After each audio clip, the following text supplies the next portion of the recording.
Assalomu alaykum. Ikra oldi qarindoshlar. Hammalarga Abdurim G'aniydan salom. Assalomu alaykum Nurmamat aka, Abdurim aka. Bugungi suhbat programmamizga kelgan qizg'in qarshi olamiz. Oldin qatimliq suhbat programmamizda biz Suriyadagi Uyg'ur qurolli kuchlari Sharq Turkiston qurol ozod bo'lamdi degan temada 4 savolni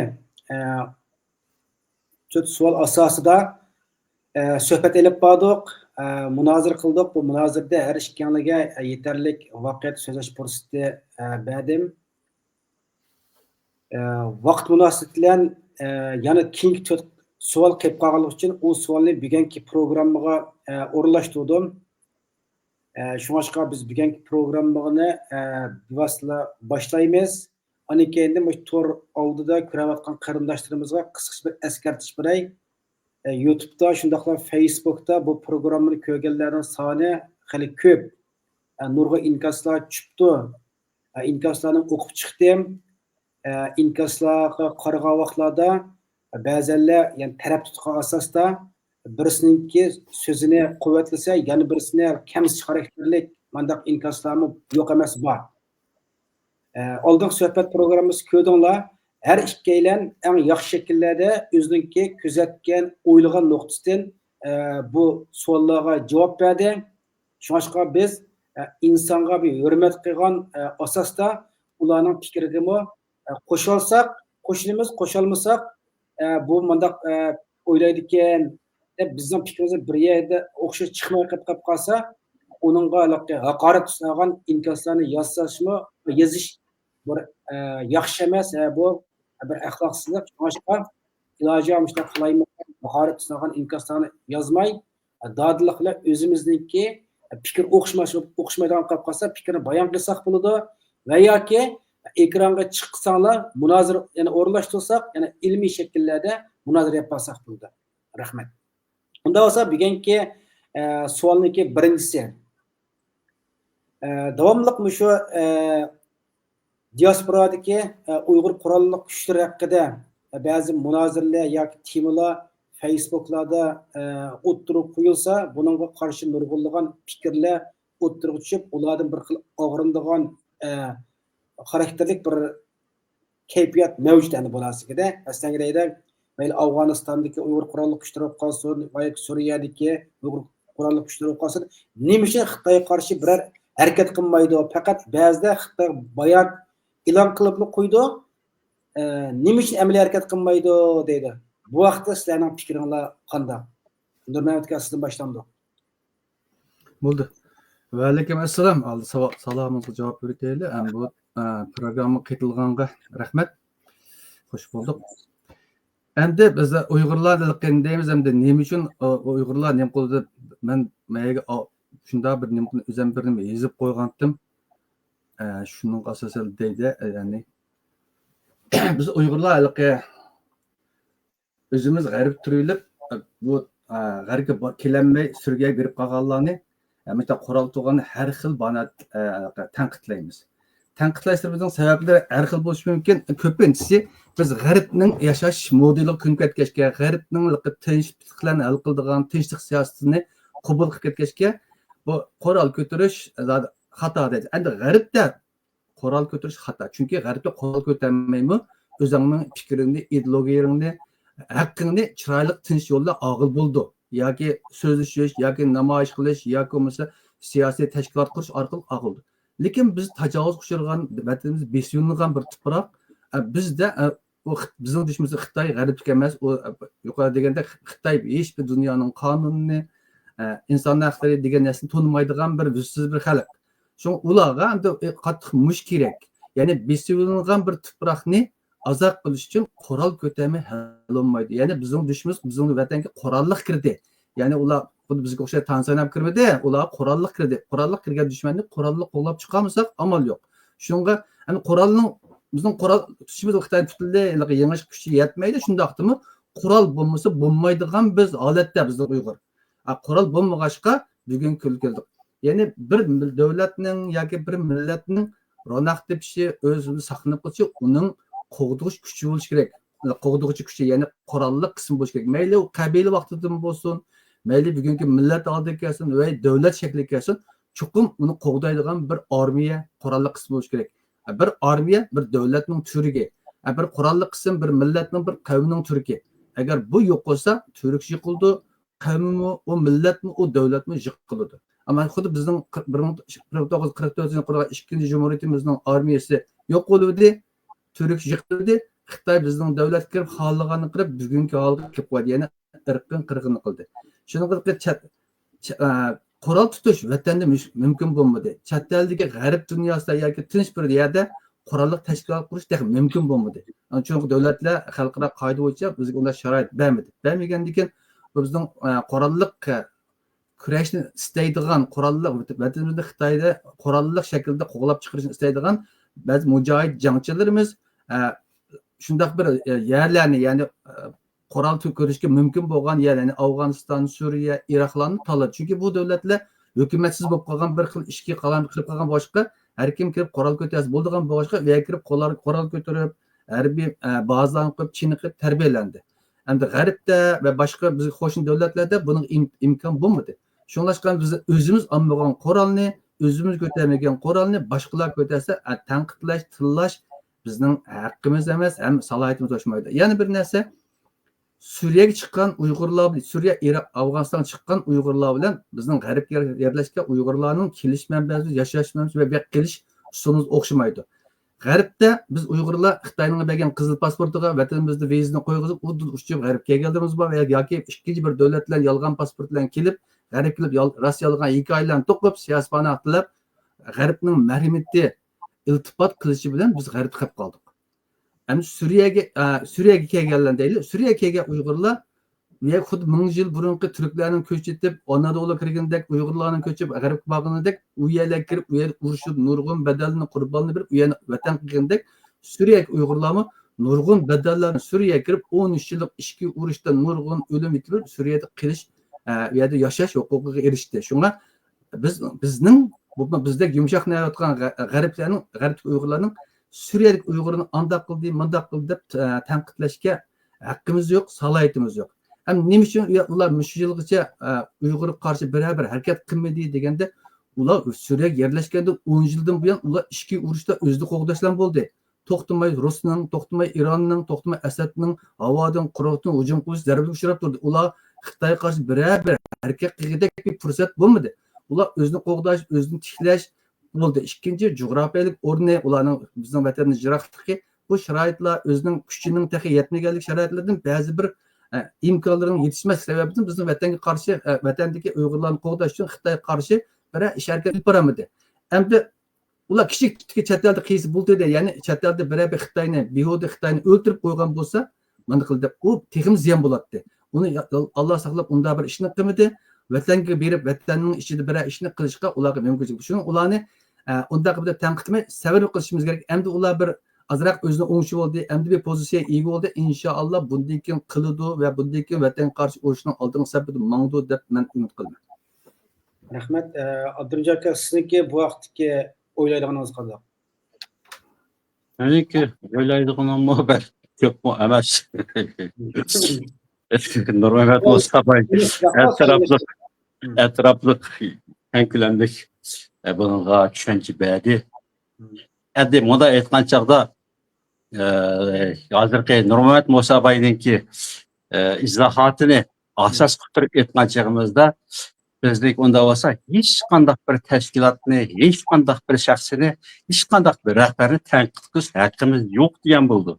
Hemisi imkaniyet dairesinde kıldığı işçe vatanın davasını kılıp, cennet şu yoldan bekip, maaşını şu yoldan hal kılıp, degende BDT'lere ekirip, Amerika Kongresi'ye ekirip, Avrupa Parlamentoga ekirip, devletlerinin parlamentlerine berip, fikir kılıp, resim uçuşup, video işlep, akbaratda akıtıp, bizge bizalını yağı, müşünde çıvatıdı, eğer bir müzik aptak çıkmagan bolsun.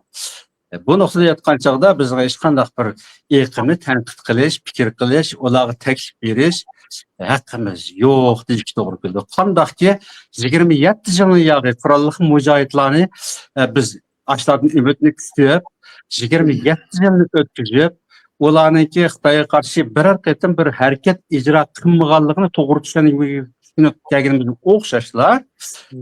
Bu o'lka tinchlik bilan diplomatiya bilan ingliziya davosini qilayotgan, avtonomiya davosini qilayotganlarni tanqid qilish haqqimiz bo'lmasligi kerak bo'ldi o chaqda. Qana degan chaqda qo'sh o'lchamli o'lchab qo'llansak bo'lmaydi. Endi bu Nurmat Musaboyevniki fikriga degan hozir qashqachi e'tirozim bo'lib qolsin.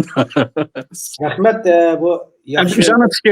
Üzerine fikrini etsem, bununki arxik görünüşleri nihayet uzun. Mesela Keşmir'deki çağda Xitay'a hücum kılanmadı, Afganistan'daki vaxtida Xitay'a hücum kılanmadı. Hem de Irak ve Suriye'ye götürüp texim uzak ketken çağda Xitay'a hücum kılalışı o coğrafiyalik noktasını etmen çağda, imkaniyet noktasını etmen çağda mı imkansız değişik buldu. Ama küllerinin biri de Allah Teala bir yol berip kalsa şu yoldan berip hücum kıldı dep biz aşını kütsek buldu. Bundan başka izahatı bulmaydı bu işinki. Hadi yeni bir tarafımızın bununki karşı noktasını çıkıp düşünce belgen çağımızda, fikir kılan çağımızda hakikaten bula çarek eserinin artık fakat da Şarkı Türkistanlıkın kurallık güçleri diyen bir xil salayetler hazır saklanıp çıvatıdı. Yani bunu da artık ne deyimiz bu işe? Yani hazır Suriye devlet armiyasının terkibi ketildi. Yani ketilip ketkendiği o vaxtda Suriye devlet armiyasının içinde durup ola bir təşkilinib berib hem de Xitayga hücum qilsak buldu, Xitayga qarşı hərəkət qilsak buldu deb onda bir işini icra qilsa o vaxtda Suriye devlet armiyası tərəfindən hərbi soqqa atılıb cəzalanışı mümkün. O texnik qiyin toxtaydı. Şunlaşqa bu noktada bu düşüncə gərək fikir qılıb durayıq. Bu laqı anı tanqidlsak bo'lmaydi, buni tanqidlsak bo'lmaydi, qo'shilsak bo'lmaydi. Biz bu meydanda yaşamadık. Çünkü özümüz yaşayotgan yerdikini özümüz ko'rganlarni tanqidlaymiz. Biz qurolliq chapga kirib shu jang maydonida yetishib chiqqan bo'lsak, masalan u yerda ikki bo'linganlar borkan, chunki bir-biriga fikrini qo'llamagan kim. G'arbda biz shunda bir tuxum atamida namoyish qilib ular u yerda qurol ko'taryapti. Biz g'arbnikini tanqidlasak, g'arbda mushkam uchun vatanimizni qirg'in qilayotgan bo'lsa, Xitoy konsulligi bir kitob tuxum atamadik, Yevropada bo'lsin, Amerikada bo'lsin. Biz bunu tanqidlash kerak. Ular ne bo'lsin qurol ko'tarib Xitoyga otaman deb o'ylayotdi. Biz ular bilan birga yashamadik. Biz g'arbliklar yashayotmiz, shu g'arbliklarni tanqidlash huquqimiz bizda bor. Rahmat. İmkoniyatimiz jiqroqda bu taraflarda.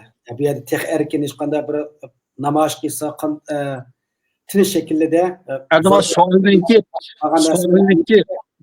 mazmuni shu doirada bo'ldi anda asosida. Yani belki kichik savollar chiqib qolishi mumkin hozircha. Yani bu yerdagi uch ikkitaydi. Abdurjo akamizniki deganimizda hamda shu azroq men fikr qatqim kelib qoldi, ham savolga aylantirmay bo'laman. Endi bu Suriyadagi Uyg'ur qurolli kuchlari hamda hozir Suriya davlat armiyasiniki bir tarkib kirkatida hamda bular. İşte bo'lganda bir diviziyaniki ichiga kirdi degan gapda. Bir diviziyada qancha askar bor uni bilmayman. 10 mingdan jiq askar bor deb bilmayman-da. Yani bular onun işi kirgandan keyin ism burunqidek Turkiston Islom partiyasi deb atalamdi ya ism cho'qim o'zgartib, o'sha Suriya Manchinchi diviziyoniki Manchinchi brigadasi u bu deb maxil shaklda muqib qas o'choqda butunlay Suriya manfaati uchun xizmat qilgan bo'ladi. Buni qanday tushunamiz? U manda qilish qilmas aşağıda Turkiston Islom Turkiston biz g'arb har bir davlat yashagandan shu davlatning qoida yoki bir gapni qo'yay. Yani ular hozir Turkiston Islom partiyasi deb degirek, ankama bayonotlari va bayonotlarni o'zgartirishga o'zgartamdi yoki ismni o'zgartamdi. Yani mushtihatlarda o'zlarining o'ylaganlarini nima ularga bir tavsiya xarakterlik bunday bir fikrini qilib qolsa bir o'rtoqlashgan rahmat. Bundaqda qarayman. Endi Suriya hukumati hozir davlat qurildi. Hukumatning tarkibida Uyg'urlarni hozir endi vazifa olish boshladi. Ama Suriya davlatining nomi bilan biz Uyg'urlarga hech qanday bir bevosita yordam kelmaydi. Ya'ni qurolliq bir nima harakat kelmaydi. Chunki Suriya endi qurilgan bir davlat o'zida o'ngshaqqa bu Xitoyga qarshi bir davlat nomini chiqmaydi. Endi Sharq Turkiston Islom partiyasi dediğimiz bu partiya o'zining Suriyaga qilgan yordam vazifasini tugatdi. Yordam vazifasini tugatdi. Endi ular o'zining partiyasini saqlab qoldi. saqlab qolganda uning partiyaning boshqada hozir Suriya hukumati vazifa olganlar olmaydi. Undaq qilsa uni Suriya hukumati cheklaydi. Ular o hukumatdan vazifa olmagan, ammo shu Uyg'ur jamoatining ichidagi boshqa yana mo'ddarlar Suriya Sharq Turkiston partiyasining ichida qilib, yani tashkilotni saqlab qilish mumkin. Chunki shunda saqlab qolmaganda Uyg'urga Suriya armiyasining 5-diviziyasi nomida bizga qarshi harakat qilolmaydi, bizga qarshi yordam qilolmaydi. O o'zgarib ketaverdi. Chunki o 5-diviziya bo'lgani bizni faxrlantirib, 5-diviziyaning bir qo'mondoni bo'lgani bizni faxrlantiradigan bir sharaf. Ammo o sharafdan bizga bevosita yordam kelmaydi. O Suriya uchun ketdi. Ammo shu o'rinda turib xalqaro sahnalarda, ya'ni davlat darajalik o'rinlarda lobbichilik, ya'ni salohiyatchilik qila oladi. Ya'ni musulmon ellarga biz sizlar uchun jihad, musulmonlarni qo'g'dash uchun, Suriyani ozod qilish uchun biz sizlar uchun jihad qildik, o'ldik. Endi men Uyg'urning masalasiga sizlar diplomatik jihatdan ya boshqa qo'lindagi qurolliq jihatdan, iqtisodiy jihatdan yordam qilinglar deb bu lobbichilikni u hukumat xizmat organlar deydi. Har qanday davlatda, masalan Amerikada Uyg'urlarmi Amerikaning hukumati kirsa shu lobbichilik qildi, g'arbniki shu qildi. Ammo bularmi shundoq bir imtiyozga erishdi hozir. Ya'ni Suriya hukumatining nomidan xalqaro shaklda siyosiy jihatdan lobbichilik qilish, salohiyatchilik qilish salohiyatga erishdi. Endi qurolliq inqilobni Suriyada agar Suriya yangi qurilgan hukumat shu yerda Sharq Turkiston Islom partiyasining mavjudligini ruxsat qilsa, ular ilib boradi.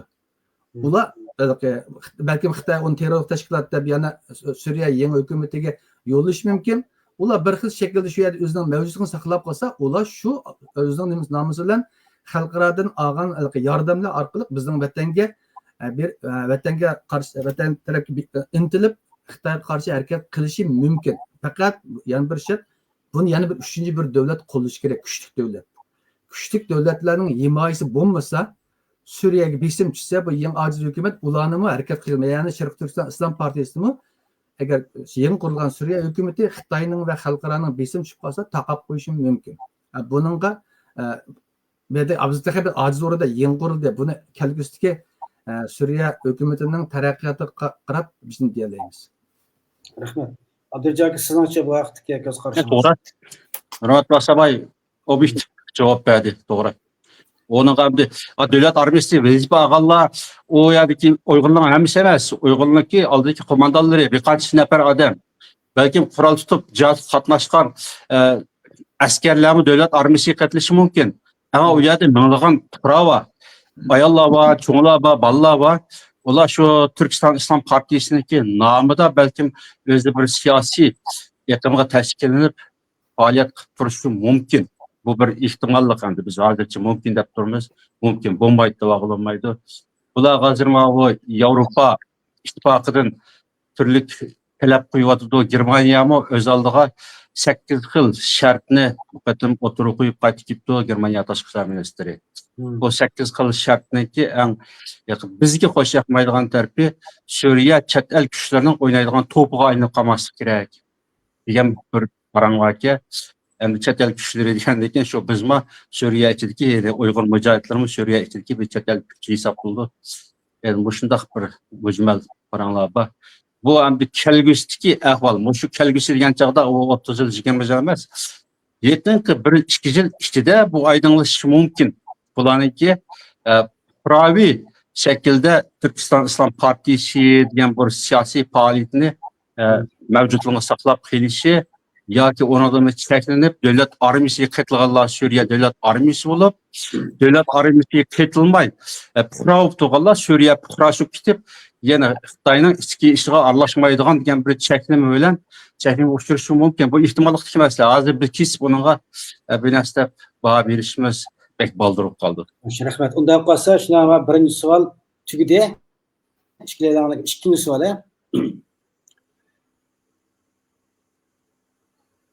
Suriya yangi hukumati Uyg'ur qurolliq tashkilot qo'mondonlarini armiya mayor generallik tayinlagandan keyin Xitoy taratqullari bu vaqtda keng ko'lamda Xitoylarga tashviq qilib borgan. Bu xil tashviqot Xitoy hukumatining Uyg'urlarga qarta qattiq bostirish darajasida qaysi darajaga olib bordi?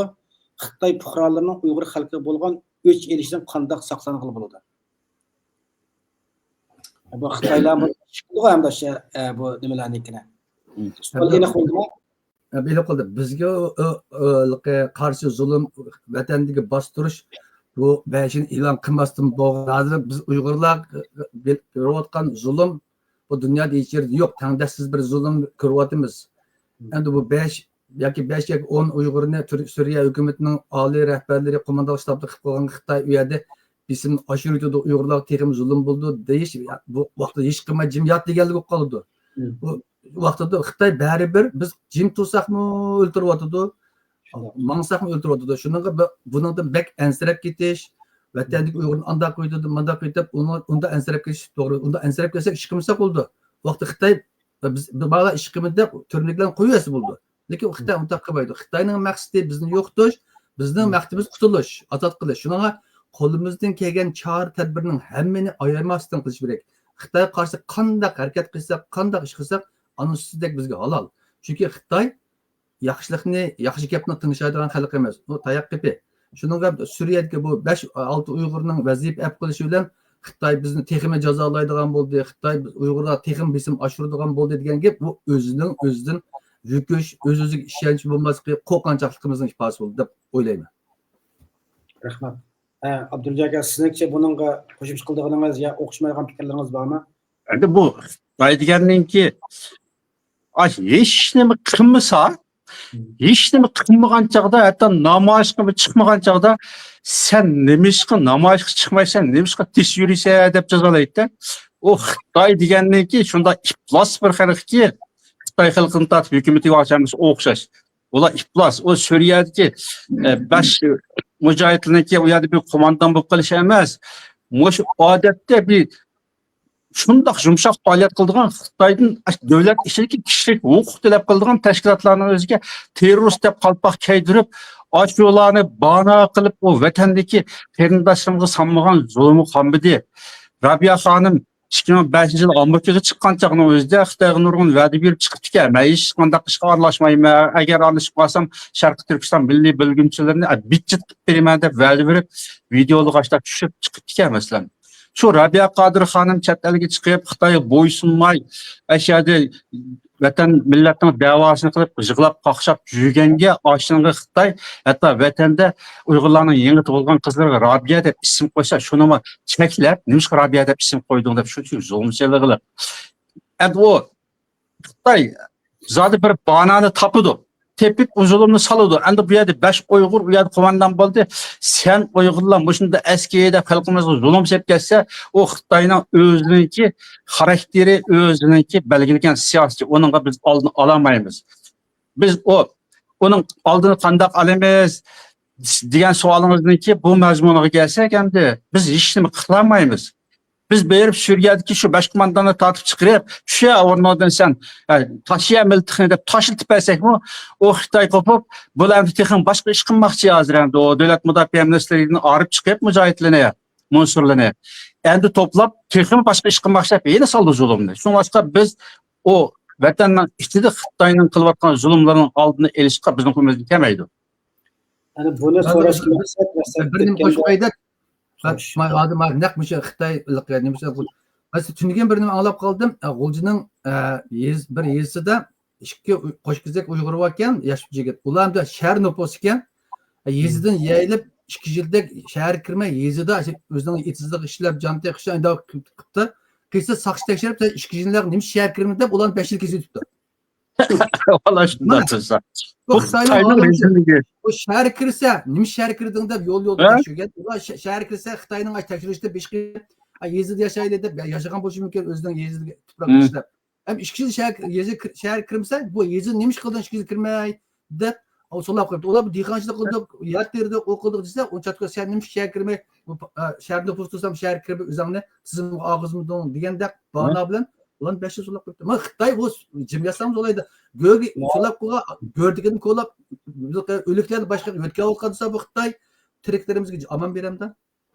Mavo Angliyadagi bir Uyg'urni kuzatuvchi tadqiqotchi var, Kristan Taylor deb. Buni yozgan Tinjimas Uyg'ur diyori degan kitobda, bu kitobni 10 yil oldin o'qigan kitobda mishqatini o'qib chiqdim. Bu kitobni mana nurg'un mazmun ish bergan. Oshadammi, bizning vatan 10 necha yil berib, 10 necha qatim berib xil tadqiqotga Uyg'urlarda. Aşı bizim vatanda bir mezgilde etigende hakimesen bombatlayıp etigen vaqt çenip qıdığan bir işte o'tib ketdi emasmi? Top Ha. o'ynaydigan Uyg'urlar. Aş mezgildimi bunu aş haqlan qilgan aş intervyularda aşna diqqat tortganda Uyg'urlarni etigende çenip qilib chiqqan Uyg'urim Xitoy aprsan nima sababdan çenip qilsa deb. Ana Uyg'urlarning ba'zanlar sal gibivalari sen çenip qilsang buniki etigen skep har xil harakatni ishlaysan maydonga chiqib biz çenip qilsak bo'lmaymi ekan sog'lomligim foydaliq bu. Dismo yana aşağı sulab qo'ygan, aşağı surishtirib qilgan narsa aşağı kitobda yozib ketgan. Endi hozir bu savolni so'ramoqchi bo'lgan sabab nima deganda, bu ishda qurolli kuchga bir narsa chiqib qolsa, nurg'un Uyg'urimiz tanqidlaydi-ku, endi vatandosh unda o'padigan bo'ldi, manda o'padigan bo'lib qoldi deb, xuddi chet ellik bir chet ellik Uyg'urlar jim yotsa vatandosh tuzib qolib qolgandek. Shunga bu nuqtadan chiqib men so'ragan savol. Ama Abdurahman Abdulla Qarajim Turkiyadagi bir telefon qilsam bo'ladimi deb telefon urib ketdi. Olaymi yo programma oqisini olaymi? Bilmiyorum. Nahbeyda belki bir sual bir şey münasebet çıkmadan buluşu mümkün. Assalomu alaykum Qarajim.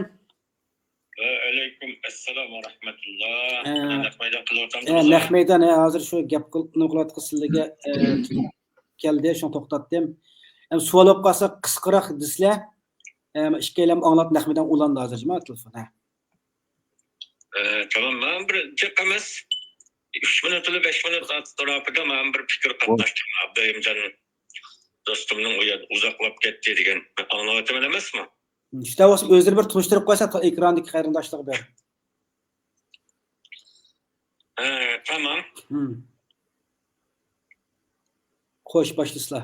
Assalomu alaykum va rahmatullohi va barakatuh. Men Istanbuldan Abdulla Qarahajim Uyg'uristoni.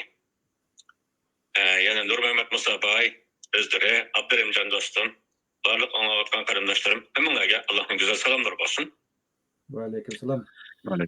Yuqorida qarindoshlarimiz yani Suriyadagi Turkiston Islom partiyasining yani mujohidlar ustida muzokara qilib o'tibdi. Yani bu o'tgan hafta bir qildigu deyman. Bu ikkinchi qism. İnşallah ijobiy ma'noda. Endi bizning dushman Xitoy ingliz tilini o'qimaydi, arab tilini o'qimaydi, dunyoda o'qiydigan til tammadi, sinko, qoral tilini bilan biladigan Xitoy. Onun başka tilini asla biladigan Xitoy emas. Aşı Xitoyning qurg'uvchisi mavzudan la'nat takbir mal'un hokimiyat qoraldan chiqadi degan, namoyishdan chiqadi gap so'zdan chiqadi demagan. Shunga bizning hozir Suriyadagi milliy armiya yüzü yedi, yüzü içti. Yıllardan beri jafo mushaqqat tortdi. Uyg'ur millatining ya tashkilotlardan ya xalqlardan ommaviy yordam istemedi. O'zining imkoniyatiga tayanib mushkullarga ulaştı. Endi ba'zi qarindoshlarimiz Afg'onistondan, O'rta Osiyo, Kashmirdan, Abdurahimjon do'stimning so'zidan oldim. Ular Kashmirdan o'ranmadi, Afg'onistondan o'ranmadi, Xitoyni. Qozog'istondan o'ranmadi. Iroqqa ishib ketdik, Suriyadan qanday urdi deyish mumkin. Turkiston Islom partiyasining HDP bir yerga borgan vaqtda bir tashkilotga andaq kelgancha qo'shilib ketmaydi. Mening bilginim, qandaq bir tashkilotga tava bo'lmoqchi bo'lsa, emisi biz Sharqiy Turkiston degan tuproqdan chiqdik. Bizning ustimizda Sharqiy Turkiston degan tuproqda zulm bor. Ayani qutuldirish mas'uliyatida chiqqan insonlar biz. Sizlarga tava bo'lsak, sizlarga yordam bersak, sizlar ishinglarni tugatib bo'lgan vaqtda, g'alaba qilgan vaqtinglarda biz qiyomatda Sharqiy Turkistonda so'ralamiz. Sizlar bizga Sharqiy Turkiston masalasida qaysi yordamlarni beralaysizlar? Bizning ozodlik harakatimizga yordam berilgan vaqtinglarda biz sizlarga hamkorlashib yordam beralaymiz degan shartni boshdan oyoq qo'yib kelgan bir partiya var. Shunga Suriyadagi hozir g'alaba qilgan Ahmad Shar'iyning dastlabki Jabhat Nusrat davridan tortib shularga qetilishdiki birdan bir munda shart to'xtamda ularni ichida ahdi to'xtam. Ahdi to'xtamda emisi biz sizlarga hozir bo'ysunib sizlar tegishlik Suriyaning ozodligi Asad va Suriyaga hujum qilgan Iron, Iroq, undan boshqa Lubnan, Rossiya bularga urushib qo'llab chiqarib Suriyaning ozodligi uchun biz tuhfa qo'shamiz. Ama sizlar biz g'alaba qilib bo'lgan vaqtda bizning vatanimizning ozodligi uchun sizlarga yordam berishinglar kerak degan shartni oldin ala to'xtamni tuzib bo'lib ularga ketilgan bir partiya bor. Çünkü bu to'xtam bor. Sonra şu Şam azadlık uruşunun 5 temi hazırki general mayor Yani Zahid komandan yaptıydı. Asli ismi Abdülaziz Xudaberdi. Abdülaziz Davud Xudaberdi. Muşunun adamı Cevlani'nin bir sohbetini silah aldığına. Yani Şam'ını azat kılımız degende Cevlani Şam'ını azat kıldıktan Suriye Milli Azatlığı Suriye'nin azatlıklarına Şarkı Türkistan azatlıkı bu için biz bu uğraşını toxtatmayımız degen. Endi Abdurrahimcan dostum ayetин Kur'anlıkla yıraklaşıp kesse kanda kıralaydı Afganistan'da kılanmağa, Keşmir'de kılanmağa müdahale'ydi. Bu biz 21. asırda biz menip bağmayımız. Hazır Suriye ve Afganistan'ın hava temeliki içilip kesse o mücahitler o yerden arkaya geçikten Afganistan'a baralaydı. Diplomat ornası Afganistan'ı Keşmir götürleydi. Afganistan Suriye hükümetiyle Afganistan hükümetinin işçi birliği var. Bunu anda aşkar da görüşüne macit yok. Yani işçi cihetteki nizami birlik var. Oğlan ittifak. İkisinin hava birliği içilip kesse bizim karındaşlarımız Afganistan zeminine bimalar baralaydı. Çünkü Türkistan İslam Partisi'nin merkezi aparat Afganistan'da. Bunu hem öyle biliyordu. Afganistan bilen Vahan koridorunu küçük deydi. Kullanılığı haritini elip karaydıgan bolsanlar, yüzü küçük lekin kengliki 90 kilometre etrafındaki bir çigra bu. Şöyle Xotan bilen çigra çirdek ve saat yol mangalı bağlıdan bir uzun çigra. Ayadaki Vahan koridoru Afganistan bilen emez, Keşmir taraftan mı Xitaylı caylığı olduğun, Gilgit taraftan mı caylığı olduğun, ait stratejik orunlu var. Yani Talibanların içki cihet, taşkı cihette Xitayla birleşip kettireydi. Tamam, bizden vallahi bağ eşyada merkez teşkilat bağ. Aşıların içki cihetten bir devletten sohbette, cozada kıpkıydıgan sohbet ayrım. Ama hakiki iş nereden buludu sana? Gizetlerge deyilmeydi. Astın halette hakiki kılınıdı. Ama her bir iş teknikisi bunda bir ilim var, hem ona bilirse. Her bir iş teknikisi kılınıdığan iş deyilmeydi, kılınıdığan iş deyilmeydi, kılınıdı. Doğru. Kılınmaydıgan iş deyildi, kılınmaydı. Doğru. Taktika bu, taktika. Her bir ilimde bir işte kılınır, etimiz diyen olsa o kılınmaydı. Her bir işte kılınıdığan aşağı tüyüksüz, tulumda tokmak çıkkanlıkla kılınırdı, onun bütün uçurları mehdi tutulurdu, inkar kılınırdı. Bu her bir taktika. Şunu Suriye ve Afganistan'ın ya ki mesela bizim hazır general mayor derecedeki harbiy generallarımız mevcut oldu. Devlet derecesi, devlet seviyesinde. Kontrollerimiz bağlı oldu. Ayadaki koranlık grubunu anda başkaları oylaganlık men işkimin emez. Koranlık sani 15 yaşını açkan ballarının üstündeki hepimiz askeri talim terbiye ağan 30 mindən artık yitilgen asker var ayada. O anda nezrevi asker emez. Rusya bilen, İran bilen, Lübnan bilen, Irak bilen, Esad'ın en küçük armiyası bilen, Esad'ın armiyası, Lübnan'da mı asker turulduğun 22 Arap devletinin en küçük armiyası var devlette. Hemmeni yığıp, animalistlik küzgü köküstüp, 21. asırının en küçük her bir uruşlarının üstüne bitilgen bir armiya var ayada. Ondan armiya Xitay'ın mı yok dünyada? Bu dünyanın her kanda küçük Xitayları olan, onda Xitaylarını kırdıgan boz, heyyaz gidip, keyni asman kılıp, çoğuyni asman kılıp edilen asker var ayada, hakika asker. Sonra o askerlerin Suriye hükümetinin başta tüzgen, aşağıdır hükümet reisliği çıkan, kişiyle şunun partisiyle tüzgen toktan, Suriye meselesi ahırlaşkanlı Şarkı Türkistan'ın azaplık kuruşuğa kol edin kilediğin bütün hemkarlıkını biriş. Yardımını biriş toktan mı var ağlarına işte. İnşallah da bu toktan emeliyleşini de parayla. Türkistan İslam Partisi devlet armiyası olarak gitti. Hem Türkistan İslam Partisi üzerinin mevcudiyetini bir mevcutluğu dayadı. Bunu Zahid Kumandan tünigen haberde Suriye Devlet Armiyası da generallıkına ağan yani o Türkistan İslam Partisi'nin baş emiri yani şer'i mesulü her bir mesul işkili vazifini ötküsü ağan tünigen. Yani o yerde ola milli armiye mevcudiyetini saklap durdu. Suriye hükümeti dahi yeniden bir nizam çıkaramdı olsa bunu köygense yani Türk yerden kim çıkardığı ilan kıldı.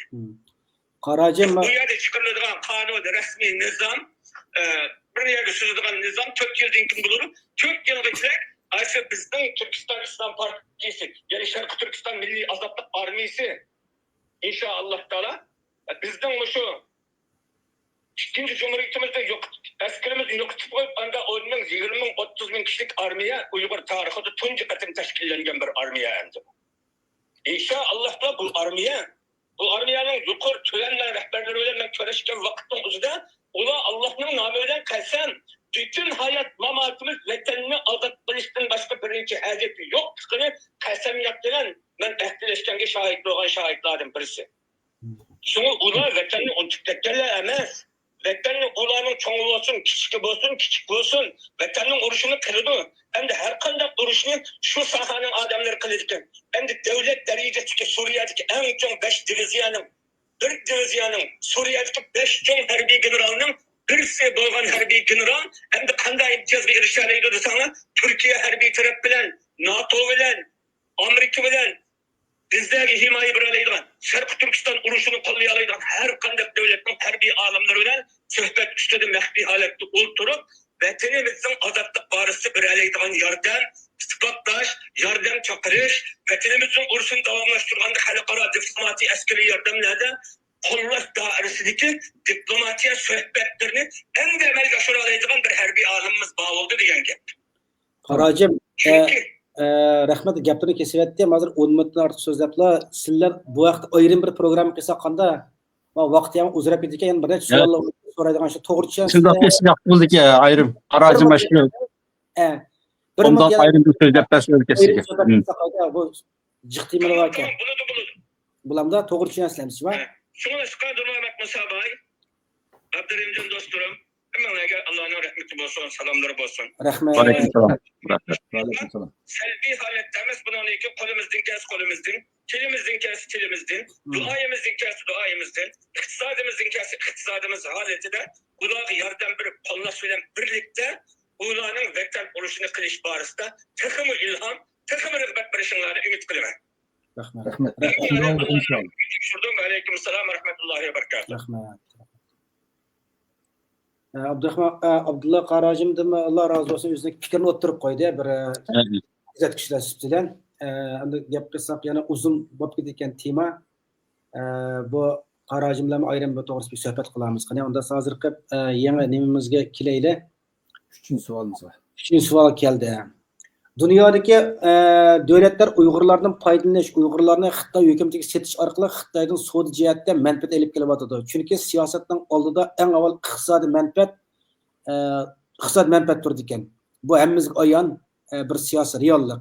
Undaqda Sharq Turkiston mustaqilligi qurolsiz tirish shaklida hal bo'lmaydi deymiz, faqat qurolli kuch orqali hal bo'ldi deymiz-da biz hammamiz qurolli kuch hal bo'ldi. Unda bo'lsa bu qurolli kuch qanday tashkillandi? Bu qurolli kuchlar. Hozir da'vatimiz mana xalqaro butun davlatlar o'rtasidagi manfaat, hammasi iqtisodiy manfaat, hammasi Uyg'urni qo'llab turib Xitoy bilan o'zlarining tijoratini qilyapti, Uyg'urni setish orqali. Sharq Turkiston masalasi qurolsiz hal bo'lmaydi deymiz. Unda qurolliq hal bo'lib qolsa, qanday qilib qilish ehtimolligi bor yoki bu qurolliq nimani qanday tashkillaymiz? Yalğız azıq ötken aldın kısmını dedik, abiyem dedik. Bizden mesimiz yalğız korallarla el bulduğu yerde emas. Çünkü düşmanımız bizden bek güçlük, dünyadaki ikinci süper güç. Hem koral bilen hem halkara siyasi diplomatiya bilen ikisinin mücazı birbirinden paralel aldı menişi bilen el buldu. Yani kuruk diplomatiya, kuruk namayiş bilen emas.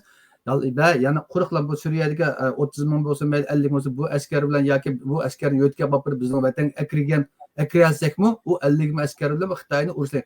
İkisi tangmaydi.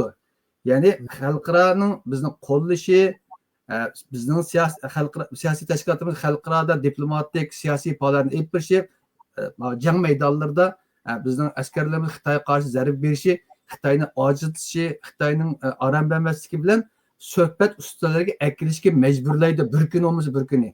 Ama Türklerin bir gibi var. Sen masada kazanışın için sahada kazanışın gerek deydi. Yani biz üstüde Xitay'dan özünün vakı kokumuzu ilişimiz için cang meydanlarda biraz üstün buluşumuz gerek.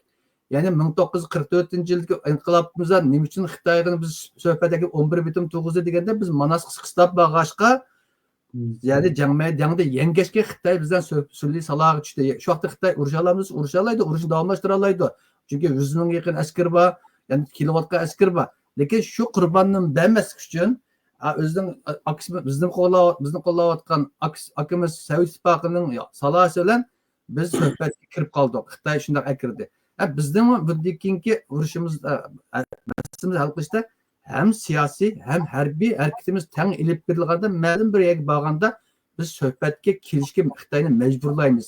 Shu vaqtida hal bo'ldi. Shu endi qanday qilib bu armiya qurdi degani armiyani qurish qanday qurish u bir hamda hozir armiyamiz masalan Suriyada qurdi deganda cho'qim bu armiyamiz Xitoyga bog'lanib qolmagan o'zi kuchli bir davlatda bo'lsa qurilsa hozir Suriyada bor deymiz Suriyaning qanchalik kuchli bo'ldi qanchalik bizni tuttirib tura oladi buni bilmaymiz bo'lgandan keyin andan keyin uni cho'qim g'arbdagi bir davlatning ya'ni g'arb dunyosining ozroq qo'lishiga erishmasak biz Xitoyga qarshi harakatni qurolli qismlar vatan chegarasiga borolmaydi.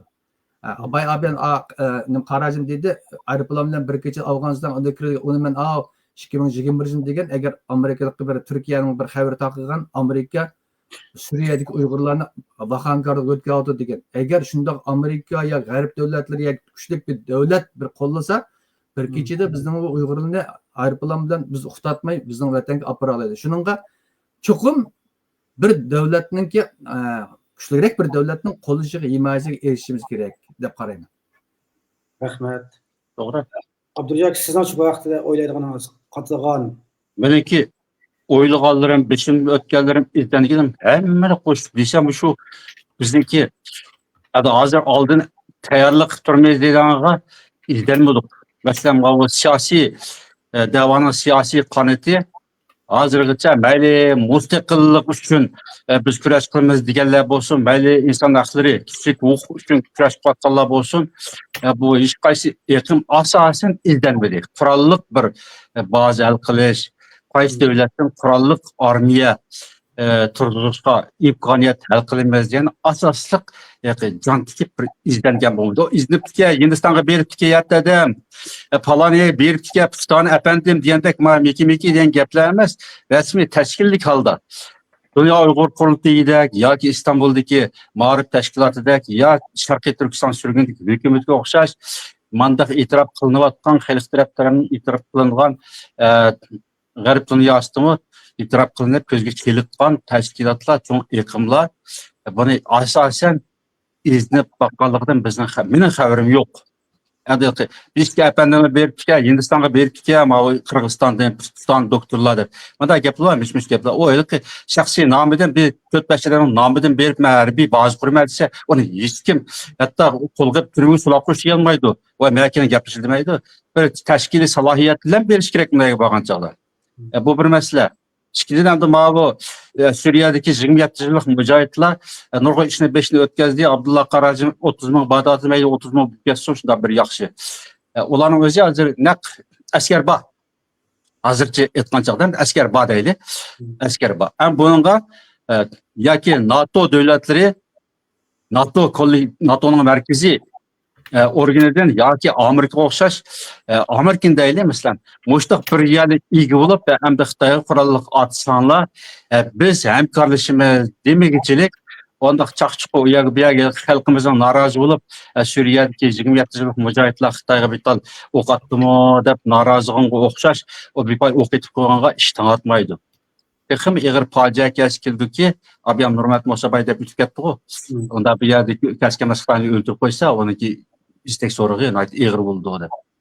Endi shunga o'xshash o ittifoq qilgan narsa emas. Rasmiy bir kuchlik davlat yoki xalqaroliq cho'ng organlar ega bo'lib hamkorlashimiz degan chog'ning o'zida qilib bo'ldi. Mayli Suriyaning arqoni apir parashutini tashib teknomakonga xotin taraflarga yoki mayli piyoda vaqon koridoridan 2 soat menga bason qanday bo'lmasin aqidin ya aqsabak muhim. Urushdan oldin kitobni boshlash ig'ir emas, aqsabning kildigini bak muhim. Masalan, Ukrainada hozir 3 yil bo'ldi, urush qoldi. 2 oydan keyin 3 yil bo'ldi. 3 yilning yog'i Ukraina faysal turibdi.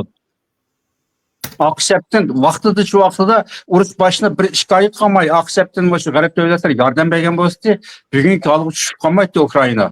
Ama yaman küçük dedi. Aksep yardımını pek küçük dedi. Ukrayna'nın devlet armiyası, devlet imkaniyeti bilen yerimizde yakın yalğız beşiğe putre tu devriyedi. Ama Ukrayna ağır çıkım uçurap gitti. Ağır derecede veyrançılık uçurdu. Demek biz görüyoruz yani etrafımızda bu atkan uğraşını, garip devletleri bu atkan uğraşını, İslam elleri bu atkan uğraşını, halak namrat elleri bu atkan uğraşlarını görüyoruz, haberini anlayıyoruz.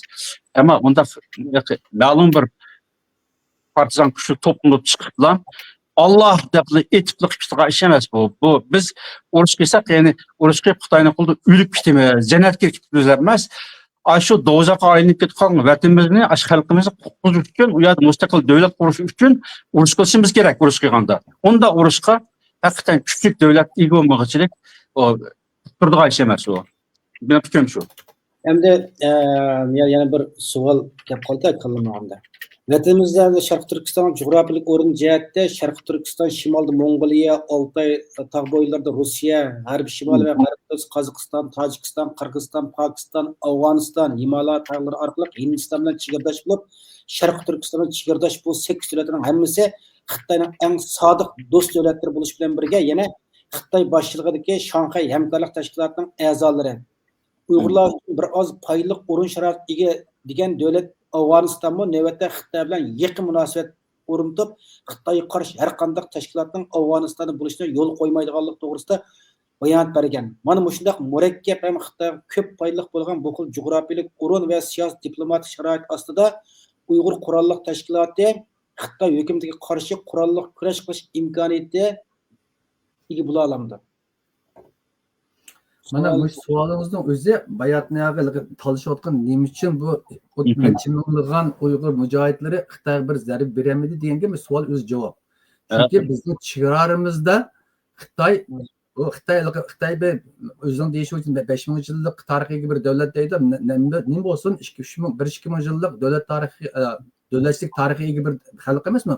Ular harbiy strategiya, kelgusi strategiyada 50-60 yilni hatto 100 yilni oldin plan qila oladi. Biz Xitoyni biz yaxshi bilamiz, ular Ko'tkarvoda toshqan tuzigan xalq deb qo'ymiz-ku.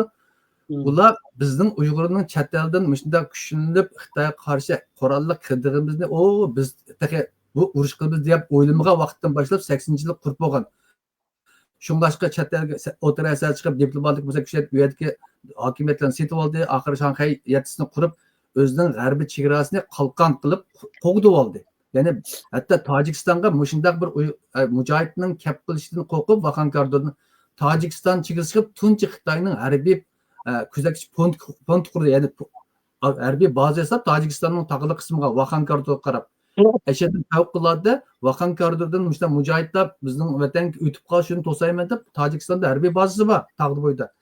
Buni oldin hamma Xitoy tarafı. Buning qarshi biz Uyg'urlarmi her xil tedbirlerini qo'llanish kerak. Muhimi bizni bir davlat qo'llamasa biz vatanning ichiga emas, vatanning chegarasiga baysizligidek borolmaymiz. Bu davlatlarning hammasini Xitoy o'zining monopoliga ilib oldi. Bu davlatlarni Xitoyning iqtisodiy manfaat olganligi, ularning ministrligi Xitoydan pora yeb setilganligi tufaylidan Uyg'urning qurolli tashkilot, Uyg'urning siyosiy faoliyatini cheklab o'tdi. Masalan, Qirg'iziston, O'zbekistondami Uyg'urlar bir Şarkı Türkistan Cumhuriyeti'ni bir uçuk aşkar biz karşı alamaydı, tenteni kılamaydı. Fakat aşıkanda tamak yapıp durup bir xatını kurap tüydü. Aşıdekleri düşüp kaldı. Bunu onun için hazırki halkara vaziyet Rus Ukrayna uruшу to'xtatish kerak.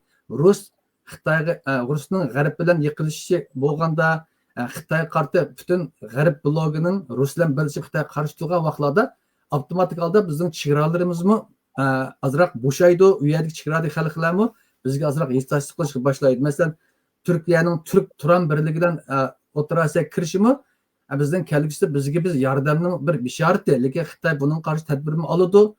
Turkiya o'zi ojiz deb biz qaraganimizda Turkiyami o'z qalbida nishonda Turk Uyg'urlarga yordam qilish uzun musofirlik bir strategiyasi bor. Uning amalga oshishi uchun kuch yo'qotadi, ammo to'salg'i bor. G'arbmi Rossiyani o'ziga qayil qilib g'arbparast qilgan vaqtida Xitoyni yetim qoldirib, Xitoyni qorshab yo'q deman deydigan bir strategiyalar bor. Endi bizning bilgimizcha bilamiz. Buning uchun biz Uyg'urlarmi bir yerda yo'qolib ketmay, kuchlanib tayyorlik qilib tursak, xuddi Suriyaga kelgandek bir xalqaro fursat kelib qolsa, inshaalloh bizning vatan chegarasiga vatanning ichiga bu mujohidlarimiz va siyosiy faoliyatchilarimiz, siyosiy tashkilotlarimiz vatan chegarasi bordi degan bir umiddaman. Shu umid yashayapman. Rahmat.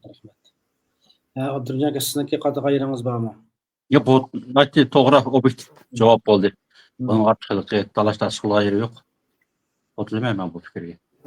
Javob hozir men bilan telefon qilaman debdi ekan. Bo'lib ketdi, olmadim. Vaqt pek uzrab ketdi, hozir 1 soatga o'shib ketdi. Savollar. Yani sualınızı tutuyorsunuz. Belki Yana bir tal bir savol bor. Bu savol hani yazıp olgandim topayman. Mana shu nima yana bir savol. Xitoy hukumati Sharqiy Turkistonda Xotan viloyatida Xekang nomidagi ikki noyini yangidan ta'sis qilganligini jakarlaganda Xitoyning bu harakati bir tarafdan Hindiston o'ziga tava deb atayotgan Oqsaychinga bo'lgan kontrollikni mustahkamlab, Hindiston bo'lgan besimni kuchaysa, yana bir tarafdan Hindiston bilan bo'lgan jiddiylikni texnik kuchaytirdi deb qaralmoqda.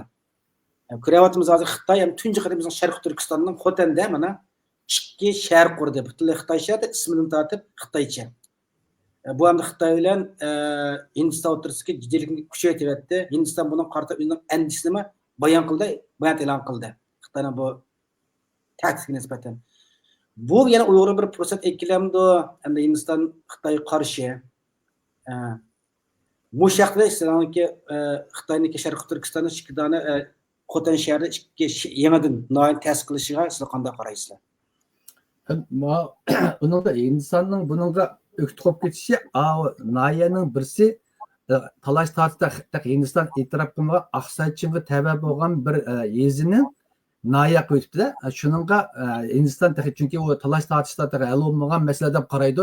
Shu sababdan u Hindiston uningga norozilik bildirdi. U chegradagi bir naya qurganga Hindiston u chegara to'qinish bo'lib ketdi deb ansiraga, chunki chegaralar nurg'un askarlar bor, bular o'tkab bo'ldi, harbiy bazalarni qurib bo'ldi, nurg'un harbiylar to'qinishib baxtda u ikki naya qurganga Hindiston o'zining harbiy tahdid uchirganligini his qilmaydi. Faqat tuproq tavasi xuddi Suriyaning Golan egizligini Isroil ham o'zining qilib olsa, Suriya uni norozi bo'lgandek, talash tartibda hal bo'lmagan Oqsaychinning tava bir yezini noya qilyapti. Endi Xitoyning bu yezini noya qilishi nopusning ko'payishi bilan bo'lgan bir ish. Chunki Xitoy aytgan hamma yezilarni shahar qilishimga noya qildi. Chunki Xitoy to'xtamay nopus qilyapti. Shu yerga yaqinda bir uchurlar bor. Changjiang daryosining ba'zi suvlarni taklab olgan kelib, yangi bo'stonliq ochman deyotdi. Hatto Boxay dengizidan pipe bilan suga, chunki Xitoy u yerni besib olgandan keyin o'ziga ishonch bo'lgandan keyin bu yer endi Uyg'urlar ololmaydi, hech nima qilolmaydi. Bu yer menga mening degan o'ziga bir xotirjamlik garantiya his qilgandan keyin u yer har xil dasmiy selishni, har xil mablag' selishni boshladi.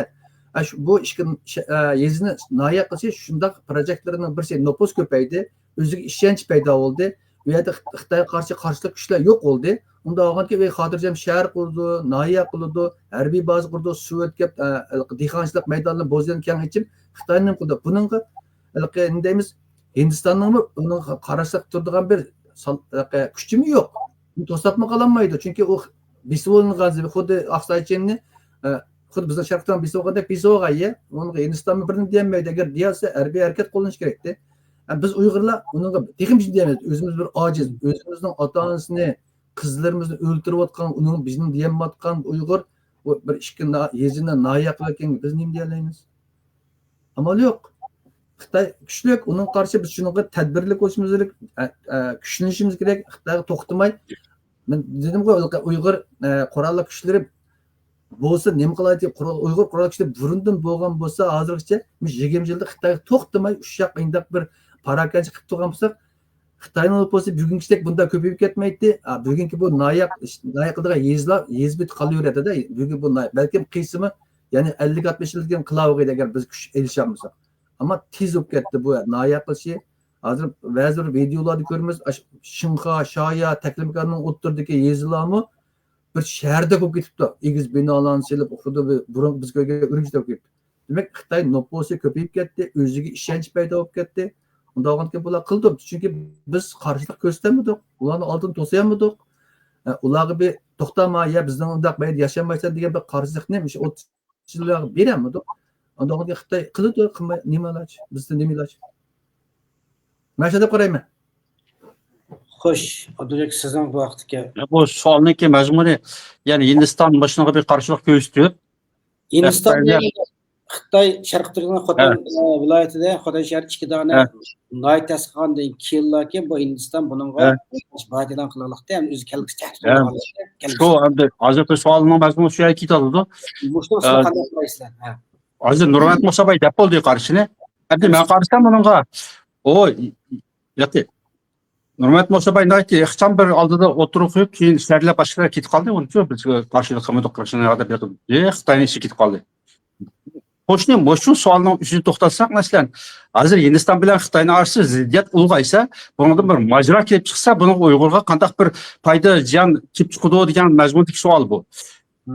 Endi bu ishlarga Hindiston shu 60-yillardan burun Xitoylar urush qilayotgan 62-yilda bir qatim urushda mag'lub bo'lgandan keyin hozircha shu o'qituvchilik o'rinda turib, Xitoyga norozilik bildirib, shu chegara masalasidan Xitoy qanday bir chegaraga yaqin bir ishni qilsa, Hindiston uni qarshi norozilik bildirib, etishib, uchun oldi bir etishib ketdi, xiljiq askarlar o'ldi.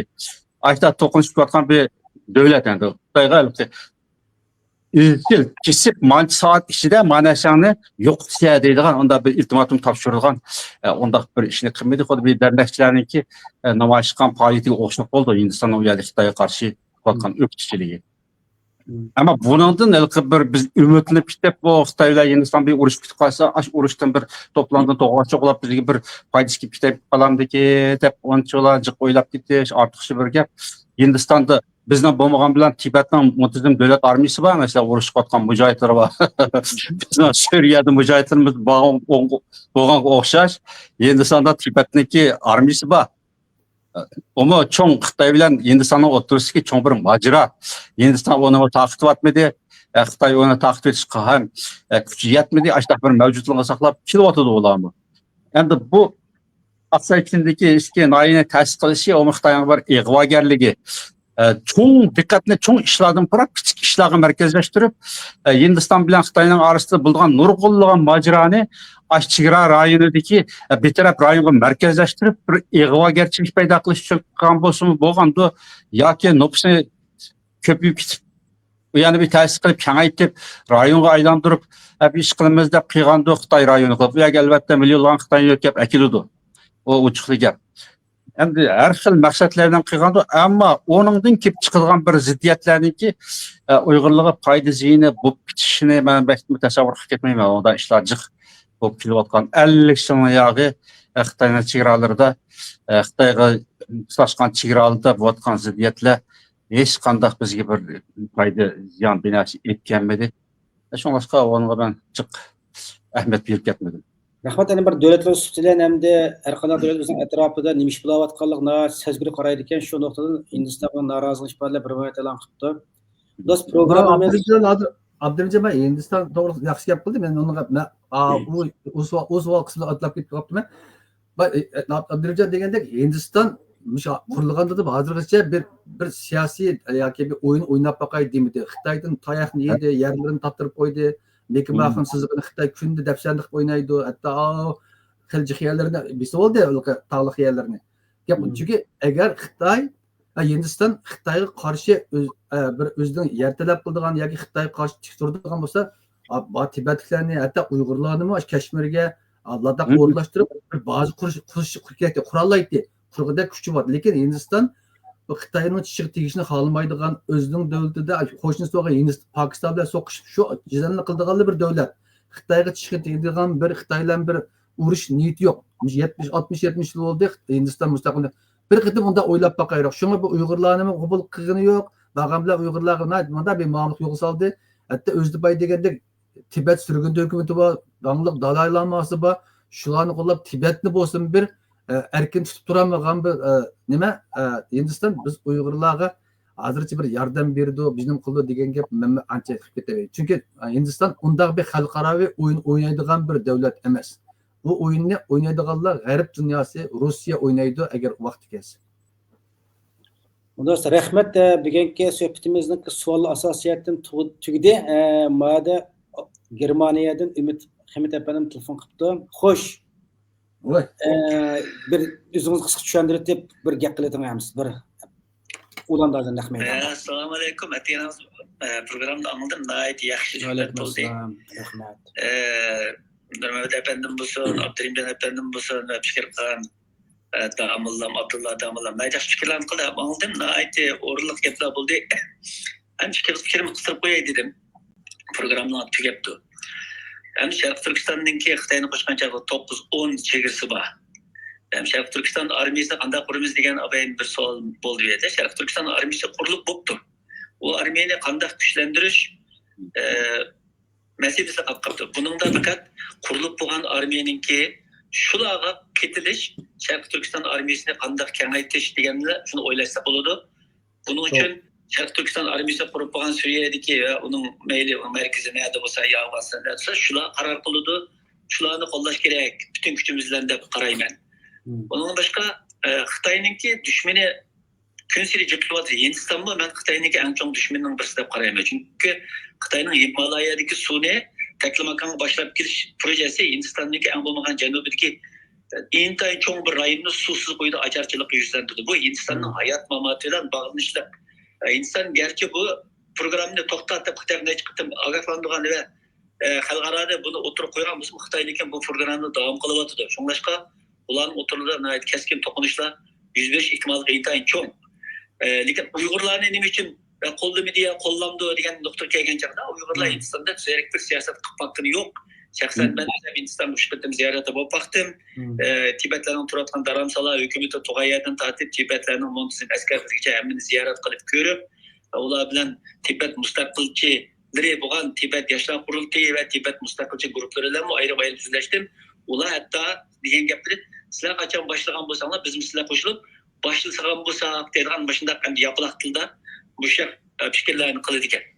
Demak, imkoniyatlar Hindistonda emas, bence Hindi Tinchukan bu rayon Xitoy tehdit etib berayotgan Hindi Tinchukan, Janubiy Koreya bo'lsin, Filippin, Yaponiya degan birmuncha rayonlarning bence Sharq Turkiston armiyasi hozirgi Suriyadagi armiya o'tirib chiqqandan keyin boshlarga ko'z tikishi mumkin deb qarayman. Chunki ularning milliy manfaati Xitoyniki dahshatli tahdidga uchrayapti. Biz o'zimiz siyosatni yaxshi qilib boshlardan qanday shaklda foydalanamiz deganni o'zimiz qila olishimiz kerak.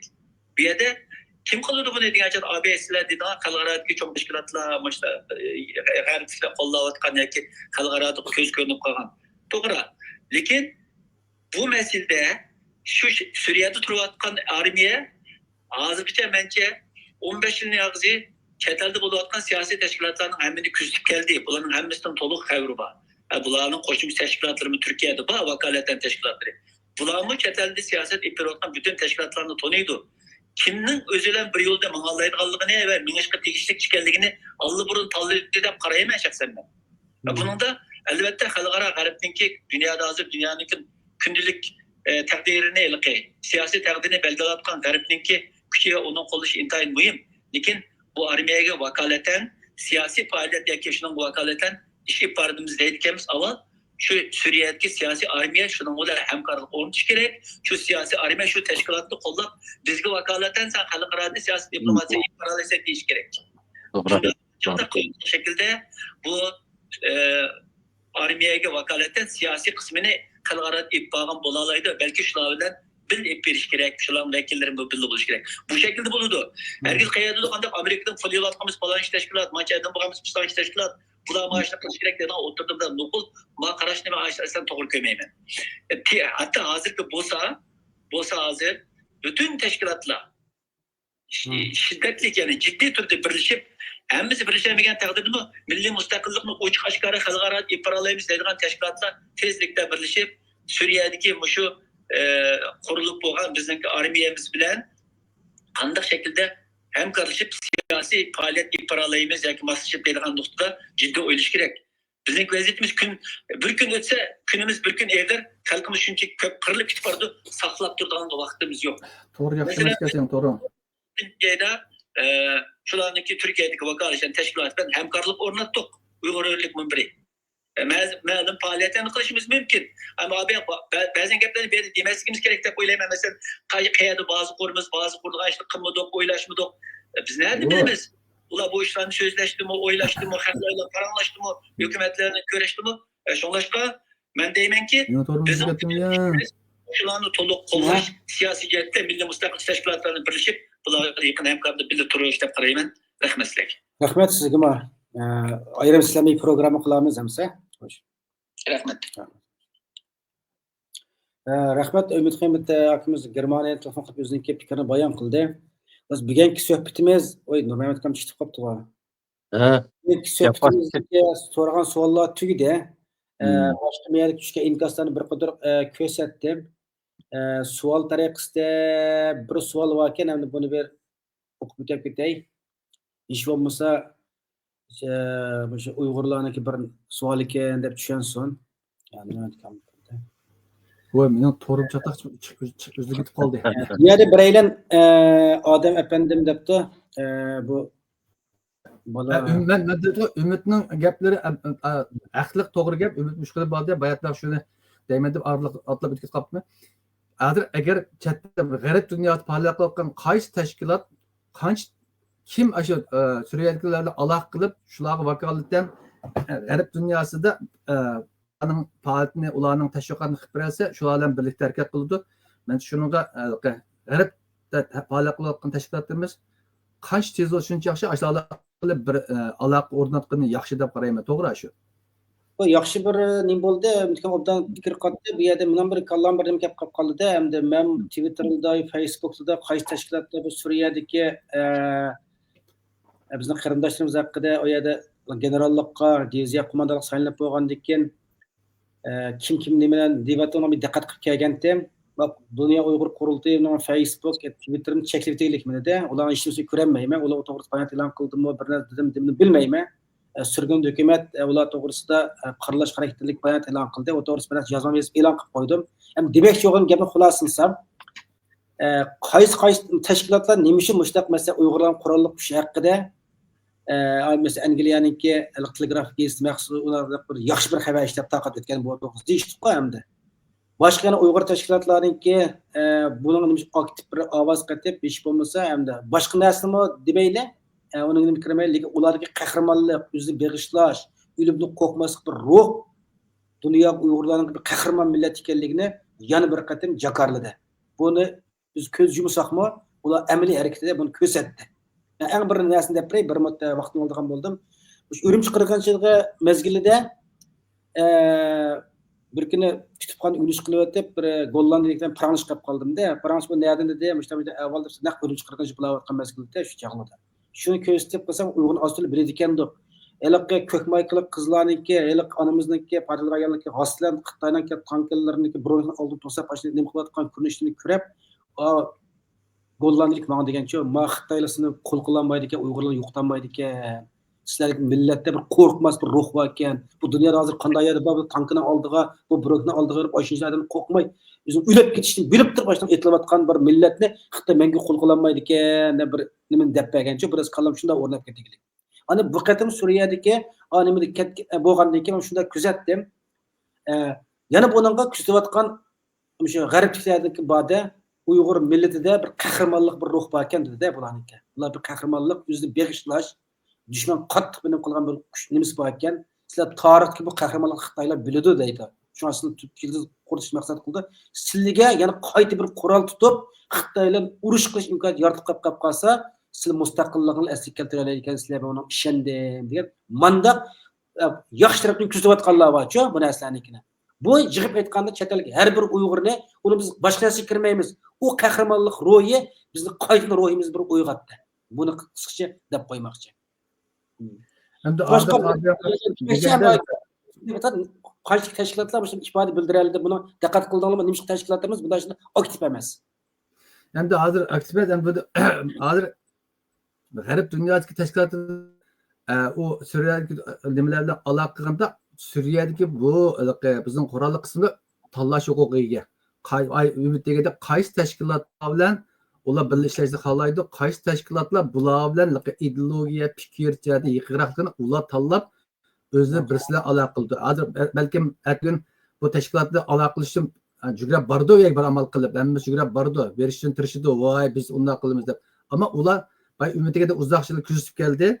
Qaysi tashkilot bilan birga qilishni, qaysi tashkilotning g'arbda imtiyoz borligini bular uchun lobbishlik qila oladiganligiga qarab, o'shalar birisidan aloqa qiladi. Inshaalloh Fatihada bu aloqa o'rnatilib, da'voyimiz texim yaxshi ham o'ngdan, ham so'ngdan, ham qurolliq, ham diplomatik shaklda mang'ul nisib qilsin. Endi xulosalandik buni.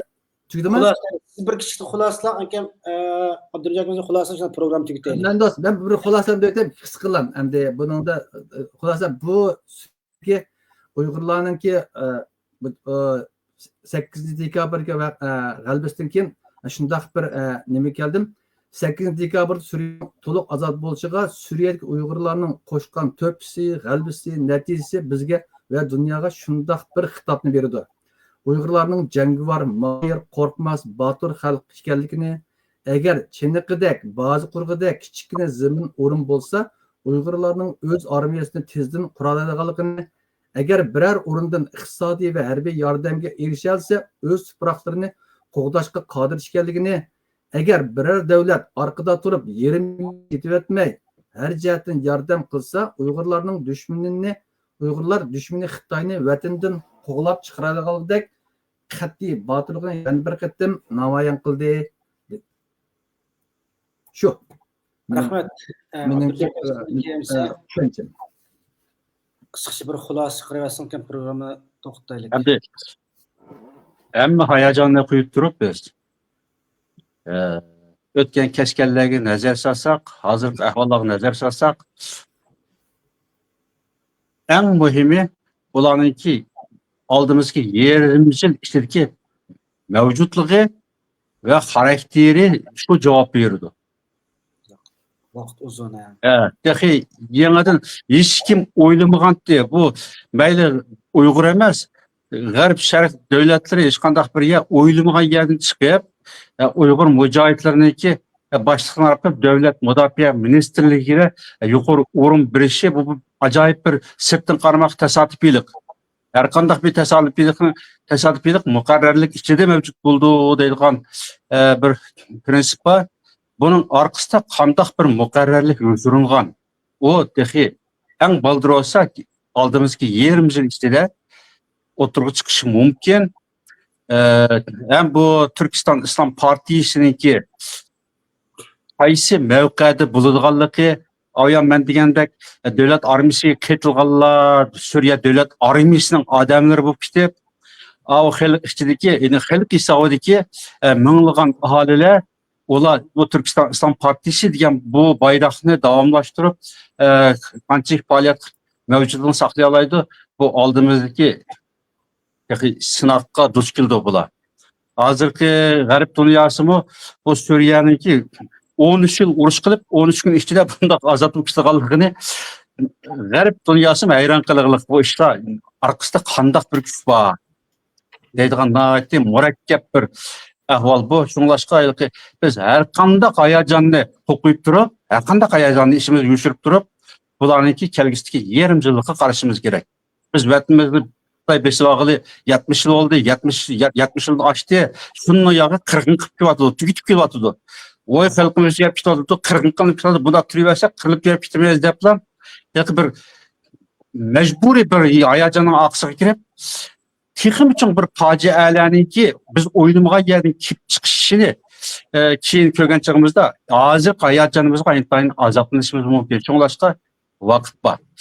O Suriye'de milli armiya kurulmadı. Suriye devlet armiyası kuruluş aldı da. Ola devlet armiyasındaki kanun prensiplerini tek makul değil. Ola mücahit şekilde 29 kurallık teşkilatları birleştirilip bu Şam azatlık hareketiyle beyat kılıp bugünkü köyge kipti. Hazırki mevcutluk şu ki bu 29 kurallık teşkilat kançılık bunun için beyat kılıp turalaydı. Ola garip karşı İslam dinine gayretliklerine karşı noktada birleşti mi? Ya olmaydı demokratik bir usulda ne olursa olsun Esed hakimiyetinin kurulup aşağıda qandaqlı bir hakimiyet olsun bir devlet bulaylı da pusuldu mu? Bu tehi kelgüste bu işbanlık oturgu çıkıldı. Şunlaşqa ki pek baldır hayacanlık etmeyi biz halkımızga ma'lum ümitini yetmeyecek mi? Ma'lum cihetten salmoqlikni tashabbus qilishimiz kerak. Salmoq bo'lishni. Ben aldığım qatim söhbət etdim. Hazır Türkiye'de AK Parti'ye Uygurlar ağır besim kılıyordu. İqtisadi cəhətdən bək ağır gündə qaldı Uygurlar. Öy icarəsi söyləş acayip bir ağır, kıyın bir vəziyyət. Bu yerde xatircəmlik yok. Bunda çağda hazır Suriye bilen Türkiye'nin çizgisi normallaştı.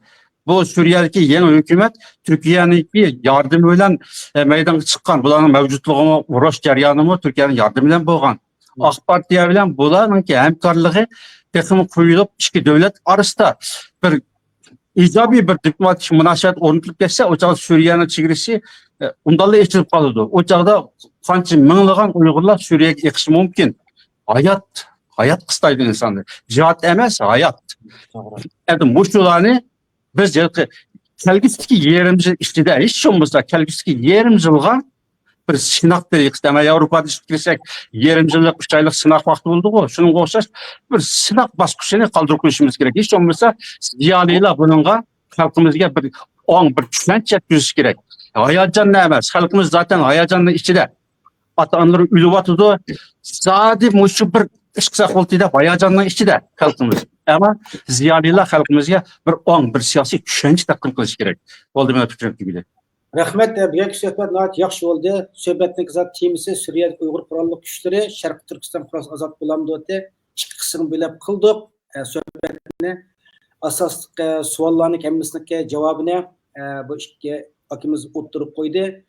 Şuaş inkas yazığa vaxtıda haqla fikir hürmet qılaylı, bir Uyghur'a hürmet qılaylı. Fikrimiz oxşamaydigan, fikri qatılmaydiganlıq qap qalsa, Pistan hakimizniki, Pistan efendimlik fikrimen katılmayık deyim. Aşağıda bir söhbət orlaştırıp birinle deyinler, ekran hemmeden uçuk. Hakaret kılmayla, birimiz hakaret kılış, tıllaş arkalık, meselini hal kılamayımız. Fakat söhbetleşiş, ilmi noktada fikrimiz oturuklaş arkalık, birbirimize yakınlaşalayımız, birbirimize mehri muhabbetimizi biralayımız, birbirimizden bir üstelik kilalayımız. Bu Şərq Türkistan müstakillik hareketi için faydalı bir yaxşı şəraitini hazırlaş için madğan bir tünci qədəmlərimizdən bir sop qağızsak. Ondan başka yana bir nima kelib qoldi ya. Ana keyin yana bir nima savol mas degandan keyin kallam kelib qoldi-da, yana 5 minut uzraydigan qolib qoldi, to'g'ri tushuninglar. Endi hozir Suriye yangi hukumat qurilib, Türkiye bilan munosabatlar yaxshilab, chegaralar normal holatga kelib qolsa, masalan, nurg'un Suriyaliklarmi o'zining davlatga qaytish bilan teng Türkiye'deki Uygurlarning bir qismlari yana Suriye'ye beriş mümkün. Belki ulanın çakır kılavatı deyip anlat, fışırlarını kilavatı deyip de çakır kılavatını onu bilmeyimiz. Lakin Türkiye'de hayat kıyılış ketdi. Ya Avrupa'ya mağanma, ya uyak buyak mağanma, pasportu yok, turvatkan kırındaşlarımız mı? Öz vaxtıda, vatandan çıkan vaxtıda bir texnik bir narsalarni o'rgansam bo'ladi deb vatanga bir nima qilib beralayman degan ideyalar chiqqan nurg'un qarindoshlarimizga bu yana bir fursatlar ta'minlamdi. Suriyaga bir Uyg'urlarniki bir diviziya başlığı Uygur болып qap qaldı. Bunda hamma Uygur suyunganda, ular suyundigan gap, shular qışılıq gap qalanda bunga. Bunun qanday qaraysizlar? Ben muştuğuluk fikrimi oturup oldum. Halkımız hayacanlanması gerek. Hiç olmazsa 6 ay kütüş lazım. 6 ay. 6 ayın işte de bulanınki yine kandak bir pozisyon bildirdi bu yeni hükümet.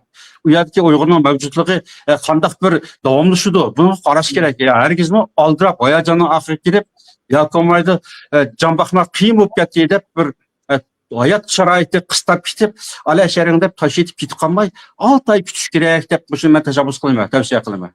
Mehmet sizce? Bunu mada qarayman de. Bu hazır biz Uygurlar çataq çıxışmağı bari yajırıyatımız, lakin çekilib ketib, yo'qolib ketib barmız. Agar Uygur milletining millet sifatida saqlab qolmasak, bir yerga yeza yoki bizim demay to'plashib o'tiraqlasa saqlab qoladi. Ya'ni bir yezada 10 mingdan oshiq nüfus bo'lsa, u o'zining kimligini shu davlatninki osmasiga uchirmay saqlab qoladi. Agar buningga masalan Qozog'iston, Qirg'izistondagi Uyg'urlarimiz ashunda saqlanib qolganda bir yezada bir malda bo'lg'achqa ular Uyg'urligini saqlab qoladi. Hatto kuchlik o'zbekkim osmasiga olmay qolganlar bor. Agar biz Uyg'urlar hozir o'zimizni saqlab qolaydigan shunday o'rinning paydo bo'lganiga birisi Ozarbayjonda shunday bir o'rin bor.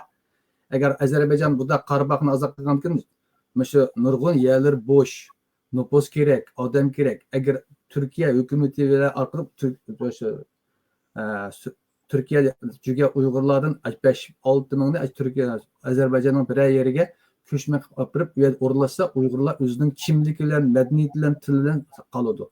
Ikkinchisi, endi Suriyada hozir Uyg'ur bor, u yerga borsa, u yerda Arabning madaniyati kuchli, agar bek dindor bo'lsa, o'z milliy kimligini yo'qolib ketib qoluvchi.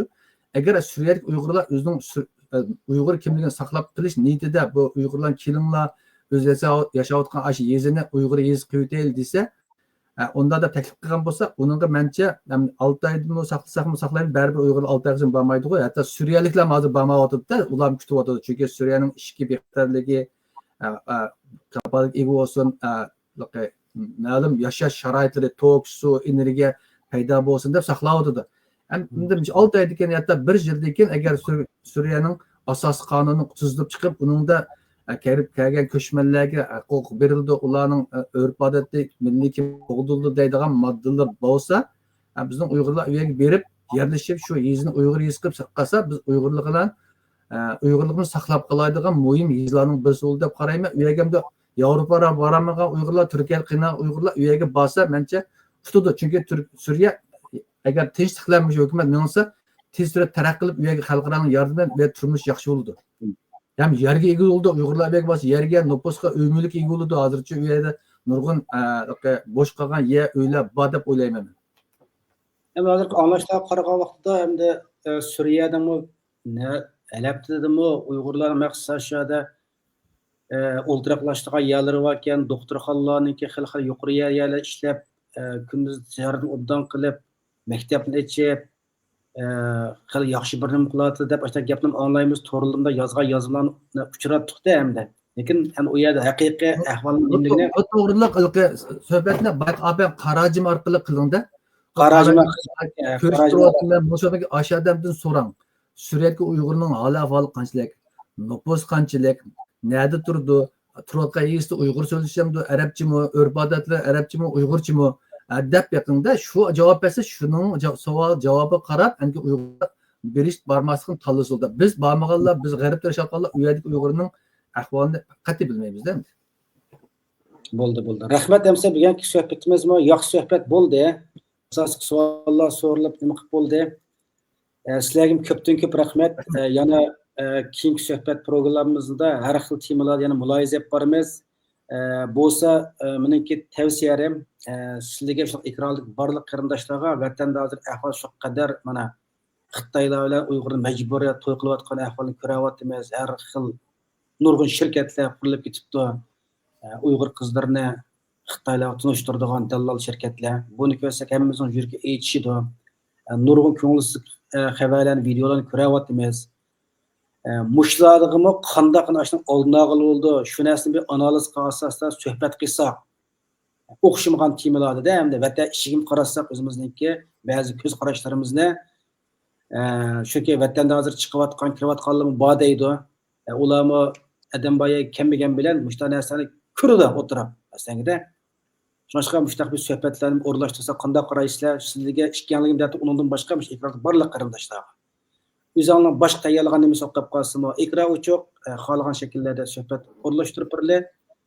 Iloji bor Uyg'urlarniki ma'naviy hayotni beytilgan, Uyg'urlarniki aktiv energiya taqtilgan, orimiz puxshmasliklarni mushta suhbatlar orqali tugatadigan tabii yaxshi programmalarni o'rlashtiraylik. Bo'ldi. Rahmat. Rahmat hamsa. Qarindoshlar, bugungi suhbat programmasi mushayich bo'lsin. Boshqa yana yozdigan inkaslar qolib qolsa, keyingi suhbatga ham deyishamiz. Allohga emanet. Allohga emanet. Alloh bo'lsin. Xo'sh, Allohga emanet.